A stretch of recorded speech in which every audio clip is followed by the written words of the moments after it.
So what was the vested interest of the court to, thrust this man upon when he is refusing to? But he was there all through.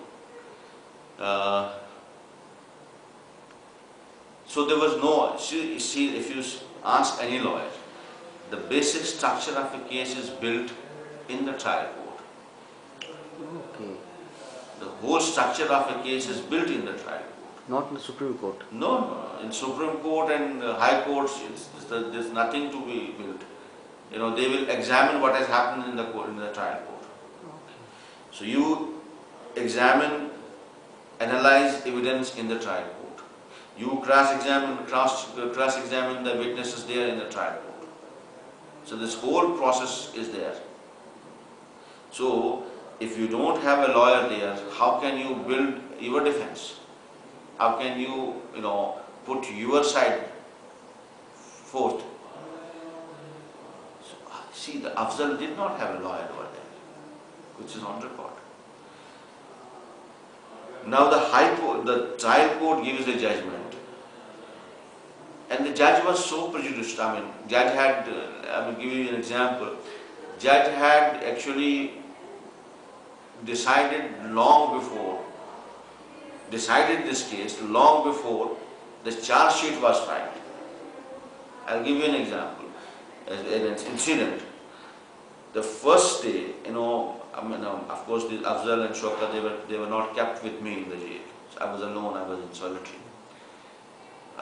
When we were coming we were coming for the court date first time.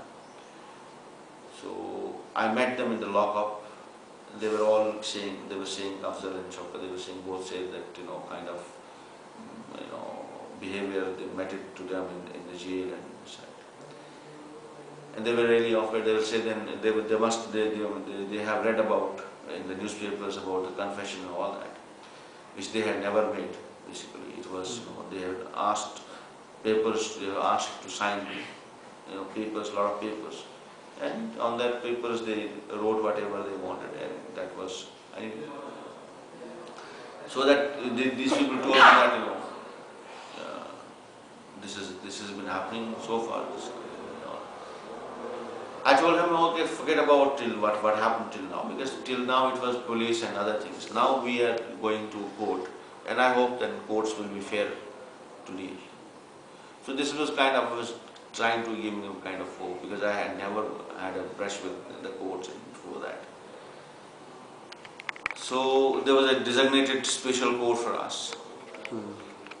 First trial under quota. So though we entered the courtroom, four of us were there, then there were police officers and all that, the judge was there. Shaukat's wife, Afshan Guru, she was also, she was crying. So judge after a while asked her, why are you crying? She said, I don't know why have I been arrested. I just want to know why I'm arrested.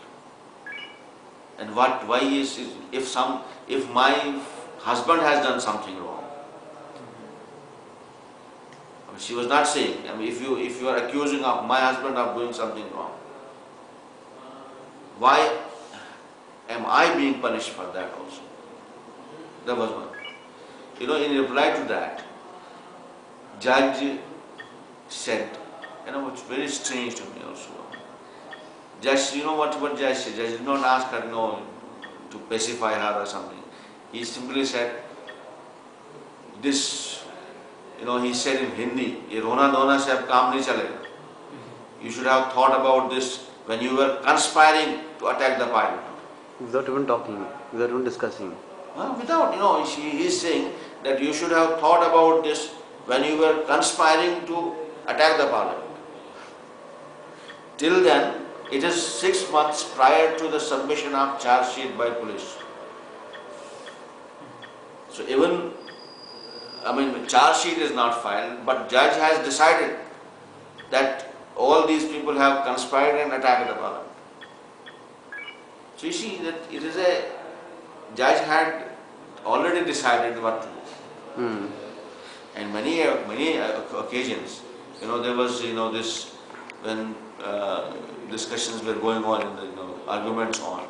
So Judge many occasions said, in this court you don't need a PP, public prosecutor. I am myself public prosecutor.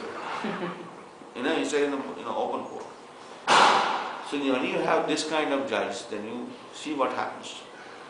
And then this judge gives a judgment where he convicts all of us, and he gives us, three of us were given death sentence, me, Afzal and Shaukat.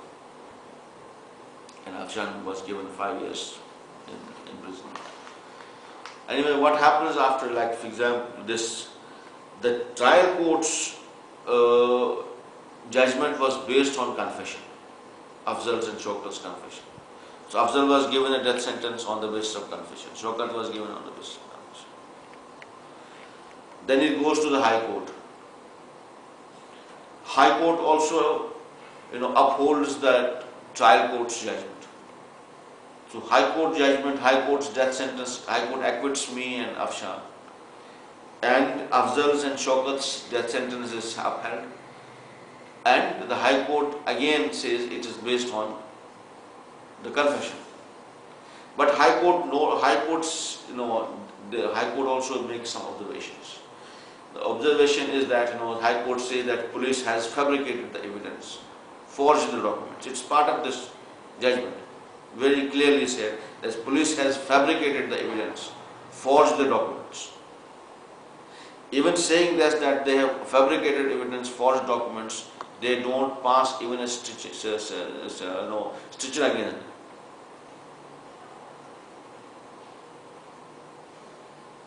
Forget about the punishment. They just simply say that why does this practice lead us to? Courts are not there for it. They should have punished them. Under the same law, they can punish them. But they did not do so. Now you see, on the basis of this kind of investigation, where you find, even the law of this land says that you cannot, when you can give someone death sentence. When you pronounce death sentence, you should establish the guilt of the person beyond the reasonable doubt. And how do you establish somebody's guilt beyond the reasonable doubt? When you have a foolproof investigation. Here is this investigation where your own courts say that police has fabricated the evidence, forged the documents. Even then you convict a person, sentence him to death.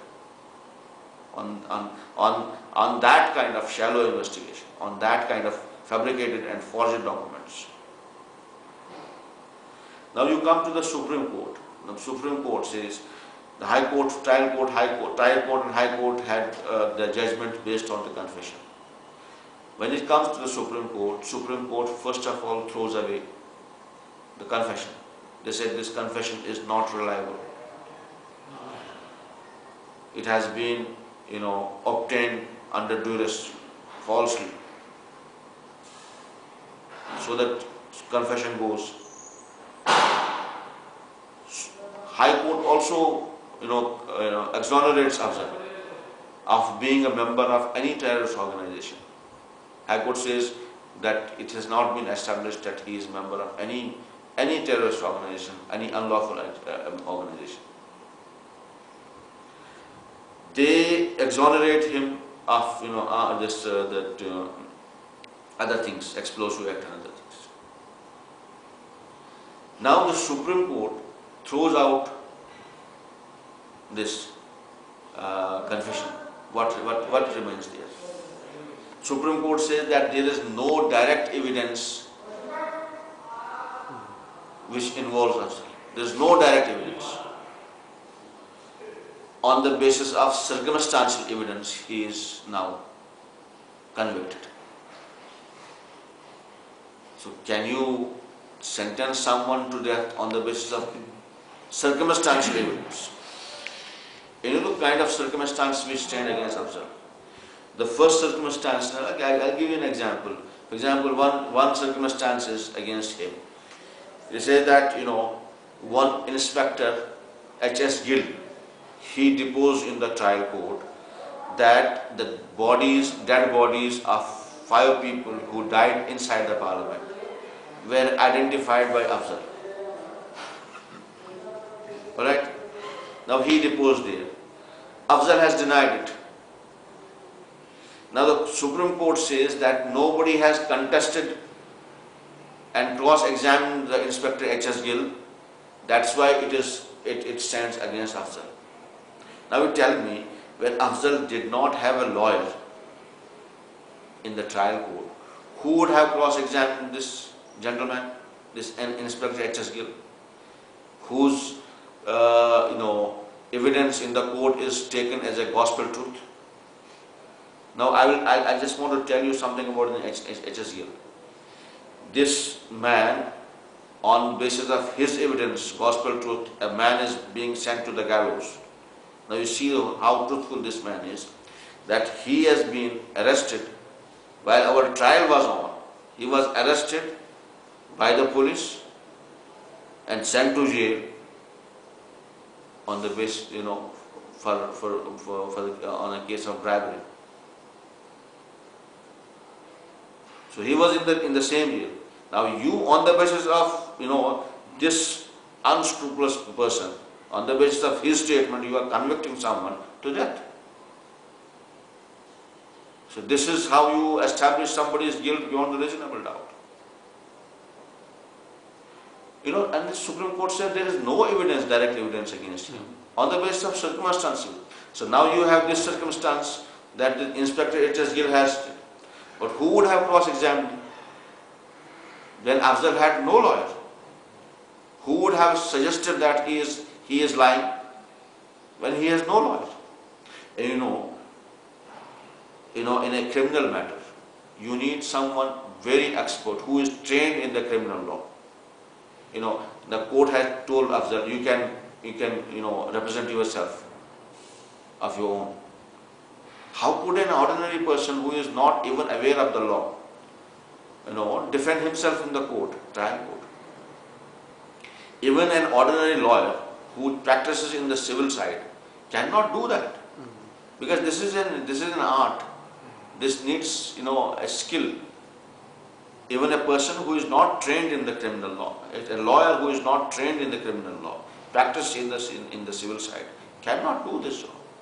Is the cross-examination of the law, this evidence, appreciation of the evidence is, it's an art. And you are asking someone in such a highly sensitive and high-profile case, asking him to examine the on your own. You're not providing him the legal assistance. Can you say, after all these things, can you say that this the justice has been done to this man? Can anyone on earth say that the justice has been done to this man? From the word go till the end, on every step there is a discrimination. There is a prejudice against him. Because they won't make someone a scapegoat. They want to tell people that yes, we have caught someone who is behind this. They just want to show. Now you see the Supreme Court judgments. They say that after saying all that he is exonerated, he is not part of any militant organization. He has been exonerated. There is no direct evidence against him, on the basis of circumstantial evidence. And that too, why? To satisfy the conscience of. They just want to satisfy the conscience of the people. So that it comes that even the law of this land does not say that Afzal should be hanged, but Afzal's blood is needed to douse the flames of sentiments of people, certain people, to satisfy certain people. That's all. This one line speaks in volumes. To satisfy the collective conscience of the society. What is that collective conscience of society? What do you want to satisfy? You're not bound by the law. So it speaks in volumes that the whole trial was a political trial. The whole the judgment is based, it's a political judgment. It's not based on law. It is not, bound by the law, governed by the law. It's something else which actually under which this judgment is pronounced. So that's what observes things. Excellent, sir. Really excellent.